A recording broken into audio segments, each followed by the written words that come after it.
Friday to you. It is April 2nd and time for this week's Friday Funnies. I'm Dale. This is my silent partner, Eddie, and these are the Friday Funnies. Today, by the way, is Good Friday, which means that most of you have already taken the day off from work and probably won't even see these funnies until after Easter.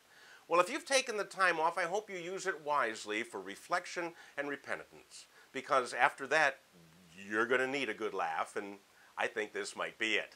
Here's the weird stories I found in this week's news. The first one, if I were a repo man, I don't know what I would do in this situation. Yvonne Purloined is going to jail in Westminster, California, but she looks great.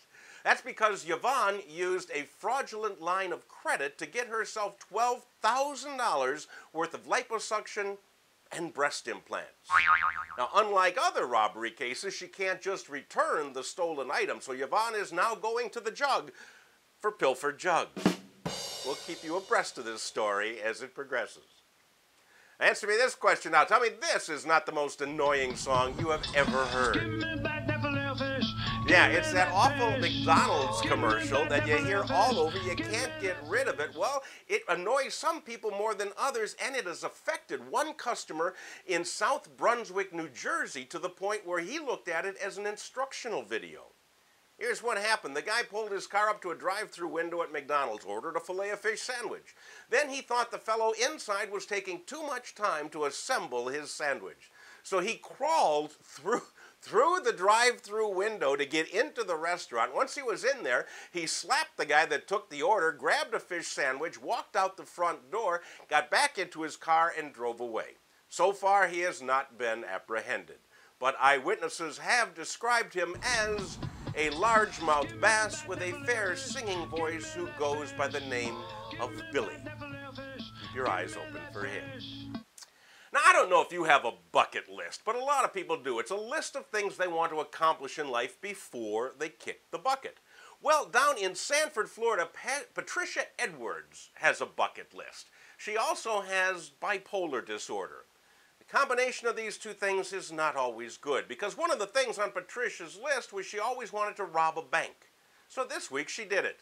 Without any plan or any forethought, she walked into a Bank of America branch, walked up to the teller, passed a note that said, "Give me your cash." She walked out of the bank with a bag full of money and was arrested 2 days later. She explained that she did it just because she had an overwhelming need to rob a bank, and she promised that when she gets out of jail, she will never, ever rob another bank.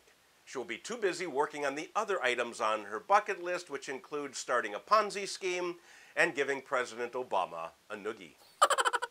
And now, time for a Friday Funnies favorite feature, News from Around the World.